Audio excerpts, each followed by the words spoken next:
नमस्कार, जय हिंद दोस्तों। स्वागत है आपका अपने YouTube channel important MCQ by Sandeep में। दोस्तों, यूपी टेट में गणित की तैयारी के क्रम में आज हम आपके सामने लाभ और हानि के क्वेश्चंस लेकर आए हैं, जो कि 2011 से यानी 2020 तक जितने भी एग्जाम्स हुए हैं यूपी टेट के, उनमें जितने भी क्वेश्चन लाभ और हानि से पूछे गए वो सभी हम यहाँ पर कवर करने वाले हैं। सबसे बड़ी बात यह है कि इन सभी प्रश्नों को हम एक ट्रिक के माध्यम से करेंगे, ताकि ऐसा कोई भी एग्ज़ाम में आपका क्वेश्चन आ जाए लाभ और हानि से, तो आप उसको ट्रिक के माध्यम से आसानी से सॉल्व कर सकें। क्योंकि टाइम बहुत ज़्यादा ज़रूरी होता है बचाना, ताकि हम उसी टाइम को किन्हीं और प्रश्नों में यूज़ कर सकें।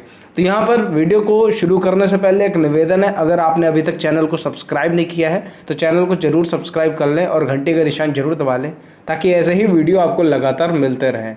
शुरू करते हैं आज का वीडियो। लाभ और हानि जितने भी क्वेश्चन पिछले वर्षों में पूछे गए हैं, उनको बताने से पहले कुछ जो बेसिक कॉन्सेप्ट है इसका क्लियर कर लेते हैं। लाभ और हानि ये होता क्या है? दरअसल हम जब भी व्यापार करते हैं तो हमें लाभ होता है या हानि होती है। देखो, जब भी हम किसी भी चीज़ का व्यापार करते हैं तो वहाँ पर कुछ चीज़ें काम आती हैं, जैसे क्रय मूल्य। क्रय मूल्य क्या होता है? यह वह मूल्य होता है जिस मूल्य पर सामान को खरीदा जाता है, ठीक है। और दूसरा पॉइंट होता है विक्रय मूल्य। विक्रय मूल्य क्या होता है? यह वह मूल्य है जिस पर दुकानदार माल को बेचता है।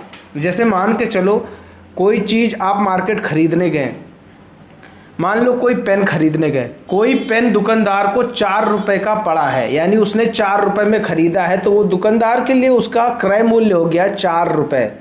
और जब आप खरीदने गए उसको, तो उसने आपको बेचा 5 रुपए में। तो यहाँ पर जो क्रय मूल्य होगा वो 4 होगा और जो विक्रय मूल्य होगा 5 होगा। इन दोनों का जो डिफरेंस होता है वो कहलाता है लाभ या फिर हानि।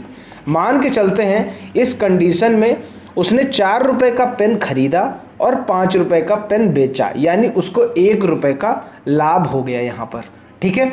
अगर वही चीज़ वो 4 का खरीदता और 5 की बजाय 3 में बेचता, तब उसको 1 रुपए की हानि हो जाती। ये चीज़ समझ में आ रही है आपको? विक्रय मूल्य माइनस क्रय मूल्य, ये लाभ का फार्मूला होता है। फिर से देख लीजिए, विक्रय मूल्य माइनस क्रय मूल्य, ये लाभ का फार्मूला है, ठीक है। तो लाभ और हानि आप निकालना समझ गए। अब यहाँ पर आपको बताते हैं कि जब प्रतिशत निकालना हो, यानी लाभ प्रतिशत निकालना हो, लाभ निकालना आप सीख गए। अब आपको लाभ प्रतिशत निकालना, तो कैसे निकालेंगे? ऊपर लिखेंगे लाभ, नीचे लिखेंगे क्रय मूल्य, इंटू 100 कर देंगे। क्लियर हो गई बात? मान के चलते हैं कि कोई पेन है, वो आपका दुकानदार के लिए उसका क्रय मूल्य जो है वो है मान लो 8 रुपये, ठीक। अब वो बेच कितने में रहा है? वो बेच रहा है 10 में, ठीक। कोई पेन है, दुकानदार के लिए वो क्रय मूल्य 8 रुपये है, यानी उसने खरीदा है 8 रुपये में और बेच रहा है 10 में। तो ऐसी कंडीशन में लाभ कितना हो रहा है आप खुद पता लगा सकते हैं। विक्रय मूल्य माइनस क्रय मूल्य 2 रुपये आ गया, ठीक। लाभ कितना हुआ दुकानदार को? एक पेन पर 2 रुपये। अब यहाँ पर हमें निकालना है लाभ प्रतिशत। लाभ प्रतिशत निकालना है। लाभ कितने का हुआ? 2 रुपये का। क्रय मूल्य कितना था? 8 रुपये का। इंटू 100 कर दो, 2 चौको 8 और ये कट जाएगा, यानी आपका कितना आ जाएगा? 25%। ये आपका आंसर आ जाएगा लाभ प्रतिशत, अगर निकालने को कह दे ऐसी कंडीशन में। क्लियर हो गई बात? इसी तरह हम लोग हानि प्रतिशत भी निकाल लेते हैं। यहाँ पर रख देते हैं हानि। अगर कभी हानि हो रही है किसी सौदे में, तो यहाँ पर लिख देंगे हानि बटे क्रय मूल्य इंटू 100, तो उस तरह वो हानि प्रतिशत निकल आएगा। तो इन दोनों में कोई भी डिफरेंस नहीं है, ठीक है। तो ये चीज़ आपको समझ में आ जानी चाहिए। एक चीज़ और यहाँ पर बता दें, कभी कभी क्वेश्चन में क्या होता है कि कुछ प्रश्नों में क्या कह देते हैं, डिस्काउंट दिया गया। कि मान के चले, यदि मान लो कोई वस्तु है, उसका अंकित मूल्य कितना रख देते हैं? 1800 मान लो रख देते हैं, ठीक है। अब अगर इसको बेचा जा रहा है तो इस पर कितने प्रतिशत का डिस्काउंट दिया जा रहा है? 10% का डिस्काउंट दिया जा रहा है। जब 10% का डिस्काउंट दिया जा रहा है तो इसका ये मतलब है कि ये वस्तु कितने पर बेची जा रही है? 90% पर बेची जा रही है। अब ये क्वेश्चन आ जाए कि कोई वस्तु का अंकित मूल्य 1800 है और उस पर 10% डिस्काउंट दिया जा रहा है, अब वस्तु का विक्रय मूल्य बताओ। तो वस्तु कितने की बची? 90% ही तो बची, 10% तो आपने डिस्काउंट दे दिया, अब वो बची 90%। तो 1800 का 90% निकाल लो, आसानी से आपका उत्तर आ जाएगा 1620। इस तरह आपने देखा कि अगर किसी में डिस्काउंट दिया जाता है तो वो उतने ही परसेंट से घट जाती है। टोटल परसेंट हमारा 100 होता है, अगर इसमें हमें 10% की छूट देनी पड़ रही तो हमारी वैल्यू जो बची वो 90% की बची। देखो अभी इसको आगे इस्तेमाल करेंगे तब जाकर हमें और ज़्यादा क्लियर होगा। ठीक है, चलो आगे देखते हैं। जो पिछले वर्षों में कुछ क्वेश्चन पूछे गए हैं उनको यहाँ पर हम लोग सॉल्व करते हैं। जैसे यहाँ पर पहला क्वेश्चन है, 10 के 6 की दर से केला खरीदा गया और 6 के 4 की दर से केला बेच दिया गया। देखो यहाँ पर ध्यान से मान के चलो, यहाँ पर हम लिख देते हैं कि रुपए, ठीक, और यहाँ पर हम लोग लिख देते हैं केले। ठीक, 10 के हमने कितने केले खरीदे? 6, और अब 6 की 4 की दर से हमें बेचना है, तो ये बताओ हमें कितने प्रतिशत की हानि होगी। ये तो इन्होंने पहले डिक्लेयर कर दिया कि हानि होनी है, अब कितनी हानि होगी ये आपको बताना है।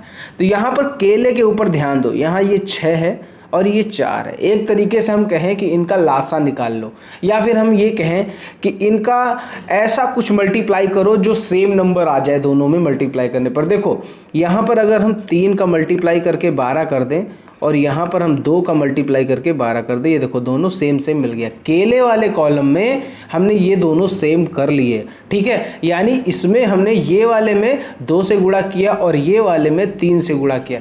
इसी तरह अब यहाँ पर अगर 2 से गुणा किया है तो यहाँ पर भी 2 से गुणा कर दो, 10 दूना 20 आ जाएगा। यहाँ पर आपने 3 से गुणा करके 12 लाए थे तो यहाँ पर भी 3 से गुणा कर दो, 18। यानी आपने देखा कि जो 12 केले हैं वो 20 रुपये में खरीदे गए और 12 केले 18 रुपये में बेचे जा रहे हैं। इसका मतलब 2 रुपये का नुकसान हो रहा है। कितना नुकसान हो रहा है? 2 रुपये का नुकसान हो रहा है। अब यहाँ पर इस कंडीशन में क्रय मूल्य क्या है? क्रय मूल्य है 20 रुपये और विक्रय मूल्य है 18 रुपये, तभी हमें 2 रुपये की हानि हो रही है। अब यहाँ पर हानि प्रतिशत निकालना है। हानि प्रतिशत निकालने का क्या सूत्र है? हानि लिख दो ऊपर, कितने की हानि हुई? 2 रुपये की, 2 ऊपर लिख दिया। और इसका क्रय मूल्य क्या था? क्रय मूल्य था 20 रुपया, तो 2/20 × 100, 20 पंचे 100, 5 दूना 10% की हानि हुई। देखो ज़्यादा से ज़्यादा हम लोग ट्रिक पर फोकस करेंगे ताकि सारे क्वेश्चन आसानी से और कम समय में हो जाएं और आपके अच्छे से समझ में भी आए कि यहाँ पर क्या बताया गया है। अगला यहाँ पर क्वेश्चन देखते हैं, यदि 8 पेन का क्रय मूल्य 6 पेन के विक्रय मूल्य के बराबर है। क्रय मूल्य को हम लोग कॉस्ट प्राइस लिख सकते हैं, जैसे यहाँ पे लिख दें 8 CP कॉस्ट प्राइस, ये कितने के बराबर है? 6 सेलिंग प्राइस के बराबर। सेलिंग प्राइस, ठीक, सेलिंग प्राइस मतलब विक्रय मूल्य, सेलिंग मतलब बेचना, विक्रय मतलब बेचना। तो 8 कॉस्ट प्राइस मतलब 8 पेन का कॉस्ट प्राइस 6 पेन के सेलिंग प्राइस के बराबर है। तो यहाँ पर हम CP/SP कर देते हैं, ये SP उठा के यहाँ भेज दिया और ये 6 यहीं पर है और ये 8 यहाँ आ गया। ठीक है, तो आप चाहे तो इसको काट सकते हैं, 2 3 6 और 2 चौको 8। तो CP जो है हमारी कॉस्ट प्राइस है 3 रुपया और सेलिंग प्राइस है 4 रुपया, यानी हमारा जो क्रय मूल्य है वो है कम 3 है और जो हमारा विक्रय मूल्य है वो है 4, यानी ज़्यादा, यानी लाभ हो रहा है। ये तो यहाँ पर भी क्वेश्चन में भी बताया गया कि लाभ प्रतिशत निकालो, जब लाभ होगा तभी लाभ प्रतिशत निकलेगा। तो यहाँ पर लाभ कितना हो रहा है ये आप देख सकते हैं, 4 है सेलिंग प्राइस, 4 - 3 यानी सेलिंग प्राइस, विक्रय मूल्य माइनस क्रय मूल्य होता है तभी तो लाभ निकलता है। ये लाभ आपका आ गया 1। ठीक है, अब हमें निकालना है लाभ प्रतिशत। आपको मालूम है लाभ प्रतिशत का सूत्र क्या होता है? लाभ बटे क्रय मूल्य। क्रय मूल्य कितना है? 3 है, × 100। अब इसको आप निकाल लीजिए, 33.33%, या तो हम कह सकते हैं 33/1/3%।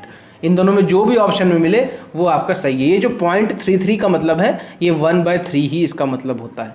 ठीक है, और कहीं आपने देखा होगा 0.67 इसका मतलब होता है 2/3। ठीक है, इसमें कंफ्यूज मत होना। तो इस तरह आपने देखा ये कितनी आसानी से यहाँ पर निकला है। देखो अगर बेसिक तरीके से करने बैठोगे तो बहुत ज़्यादा समय लग जाएगा। देखो ये DLED नहीं है, DLED में हम लोग बेसिक तरीके से करते हैं, सब कुछ करके दिखाते थे, लेकिन यहाँ पर हमें एग्जैक्ट आंसर चाहिए होता है, तो हम इसे ट्रिक के माध्यम से सॉल्व करके फटाफट आंसर निकाल लेते हैं। अगला यहाँ पर प्रश्न है, यदि किसी दुकानदार को एक वस्तु 390 में बेचने पर 20% का लाभ होता है। मान लो कोई वस्तु है, उसको बेच रहा है वो 390 में, और 390 में बेचने पर 20% का लाभ हो रहा है, यानी ये जो 390 वैल्यू है ये कितनी है? देखो 100% को हम लोग क्रय मूल्य मान लेते हैं, ठीक है। और अगर उसमें कुछ भी लाभ हो रहा है, जैसे 20 लाभ हो रहा है, ठीक है, हम परसेंट में 100 पूरा मानते, अब 20 लाभ हो रहा है तो ये कितना हो गया? 120 हो गया ना। तो 390 जो टोटल वैल्यू है ये 120 के बराबर, 390 बटे 120। अब हमें वस्तु का क्रय मूल्य चाहिए तो 100 से गुणा कर दें, यानी हमें क्रय मूल्य चाहिए तो हमने 100 से गुणा कर दिया। ये 100 हमेशा गुणा करेंगे, यहाँ मत ये मत सोचना कि हमने 100 माना तो इसलिए 100 से गुणा कर रहे हैं। ये जो 390 है ये 120 की वैल्यू के बराबर है। अब हमें क्रय मूल्य चाहिए यानी 100% वैल्यू चाहिए, तो हम इसको सॉल्व कर लेते हैं। इसको आप सॉल्व कर लीजिए तो आपका आ जाएगा करीबन 325। ऑप्शन नंबर डी इसका सही उत्तर हो जाएगा। ये बात समझ में आ गई? सिर्फ आपको इतना सॉल्व कर लेना है और आपका आंसर आ जाएगा। क्लियर हो गई बात? आगे देखते हैं अगला यहाँ पर क्या क्वेश्चन है। किसी वस्तु का अंकित मूल्य 500 रुपये है, दुकानदार 5% की छूट देता है इस पर, उसके बाद भी वो 25% लाभ कमा लेता है। कैसे सॉल्व होगा? देखो ध्यान से, 500 रुपये अंकित मूल्य है और 5% की छूट दे रहा है, इसका मतलब वो उसकी वैल्यू कितनी बना दे रहा है? 95%। टोटल 100% होता है, अब उस पर 5% छूट दे दी उसने, तो उसने उसकी वैल्यू बना दी 95%। अब इसको अगर आप सॉल्व कर लोगे तो ये आ जाएगा आपका 475। ठीक, अब इस 475 पर वो 25% लाभ भी कमा रहा है, इसका मतलब 475 जो है वो 125 की वैल्यू के बराबर है। और वस्तु का लागत मूल्य यानी क्रय मूल्य बताना है तो 100 से गुणा कर दो, आपका आंसर आ जाएगा 380 रुपया। उम्मीद करता हूँ कि ये चीज़ आपको क्लियर हो गई होगी, कोई भी इसमें शंका वाली बात नहीं। देखो किसी वस्तु का अंकित मूल्य 500 रुपये है और 5% उस पर छूट दे रहा है, यानी उसकी वैल्यू घटकर कितनी हो रही है? 95%। तो 95% कितना आ जाएगा इसका? 475। और वो 475 को जब बेच रहा है तो उस पर भी वो 25% लाभ कमा ले रहा है, यानी 475 की जो वैल्यू है वो 125 के बराबर है। 125% एक तरीके से कह सकते हैं। ये 100 से गुणा कर दिया, अपना सॉल्व कर लिया, 380 इसका आंसर आ गया। आगे देखते हैं अगला प्रश्न है, यदि किसी वस्तु का क्रय मूल्य उसके विक्रय मूल्य के 3/2 के बराबर है। किसी वस्तु का क्रय मूल्य यानी हम कह सकते हैं कॉस्ट प्राइस, विक्रय मूल्य यानी सेलिंग प्राइस के 3/2 के बराबर है। ये वैसे ही क्वेश्चन आ गया जैसे अभी हम लोग ने किया था, CP/SP, ये SP नीचे आ गया और ये 3/2, यानी इसकी कॉस्ट प्राइस 3 है और सेलिंग प्राइस 2 है। इसका मतलब यहाँ पर हमें हानि हो रही, सीधी सी हमें पता चल रही है, क्योंकि जब कोई चीज़ महंगी हम खरीदेंगे और सस्ते में बेचेंगे तो हानि तो होनी है। 3 में खरीद रहे हैं, 2 में बेच रहे हैं, तो हमें हानि होगी। 3 - 2 = 1 की हमें हानि हो रही। अब हमें हानि प्रतिशत निकालना है। हानि प्रतिशत कैसे निकालते हैं? ऊपर लिखेंगे हानि और नीचे लिखेंगे कॉस्ट प्राइस। कॉस्ट प्राइस यानी क्रय मूल्य 1/3 × 100। अब इसको सॉल्व कर लो, आपका आ जाएगा 33.33%, या कह सकते हैं 33 सही 1/3%। उम्मीद करता हूँ ये चीज़ समझ में आ गई होगी। देखो किसी भी प्रश्न में डाउट हो तो ज़रूर बताना। देखो और भी इस तरह के क्वेश्चन आते हैं परीक्षा में, तो वो भी हम आपको नेक्स्ट वीडियो में बता देंगे। जब हम लाभ हानि का दूसरा वीडियो बनाएंगे तब आपको उसमें बता देंगे। यहाँ पर हम सिर्फ उन्हीं प्रश्नों को कवर कर रहे हैं जो पिछली परीक्षाओं यानी यूपी टेट की पिछली परीक्षाओं में पूछे गए। यदि विक्रय मूल्य 2 गुना कर दिया जाए तो लाभ जो होता है वो 3 गुना हो जाता है। ऐसी स्थिति में लाभ प्रतिशत क्या होगा ये आपको बताना। ध्यान से देखो, यदि विक्रय मूल्य 2 गुना कर दिया जाए तो लाभ 3 गुना हो जाता है। मान के चलते हैं यहाँ पर हम लोग सेलिंग प्राइस को X, ठीक, और कॉस्ट प्राइस को Y मान लेते हैं, यानी जो विक्रय मूल्य है उसे हम X मान लेते हैं और इसको हम लोग विक्रय मूल्य ही लिख देते हैं तो ज़्यादा समझ में आएगा, ऐसे कंफ्यूज ना कोई हो जाए। विक्रय मूल्य जो है वो X मान लेते हैं तो हमारा क्रय मूल्य कितना हो जाएगा, y मान लेते हैं। ठीक, जब विक्रय मूल्य x है और क्रय मूल्य आपका y है तो हमारा लाभ क्या होगा, आपको मालूम होना चाहिए। लाभ होता है विक्रय मूल्य माइनस क्रय मूल्य, x माइनस वाई। इसमें कभी कंफ्यूज मत होइएगा कि जितना हम बेच रहे हैं और जितना हमने खरीदा था उसको घटा देंगे तो लाभ निकल आएगा। जैसे मान के चलो हमने कोई चीज़ 10 रुपये में बेची और 8 रुपये में खरीदी, तो हमें कितने का प्रॉफिट हुआ, 2 रुपये का लाभ हुआ ना। 10 माइनस 8 कर दिया, वही यहाँ पर किया गया है। विक्रय मूल्य में क्रय मूल्य को घटा दिया गया है तो लाभ निकल के आ गया। अब यहाँ पर अगर हम विक्रय मूल्य को दोगुना कर दें, विक्रय मूल्य को दोगुना कर दें, 2x कर दें इसको, तो हमारा जो लाभ है वो 3 गुना हो जा रहा है। जब हम विक्रय मूल्य को 2 गुना कर रहे हैं, मान के चलो विक्रय मूल्य को हमने कर दिया 2 गुना, ठीक, अब हमारा जो लाभ है वो कितना हो जा रहा है, 3 गुना। ये लाभ था, ये 3 गुना हो गया। अब ये लाभ आएगा कैसे, जब विक्रय मूल्य में हम क्रय मूल्य घटाएंगे। तो 2x माइनस वाई हमने जब किया तो ये आपका लाभ 3 गुना हो गया। अब यहाँ पर इसको सॉल्व कर लो, अगर कुछ निकलने वाला हो तो निकाल लो। 2x minus y, 3x minus 3y, 3x minus 2x, 3y minus Y.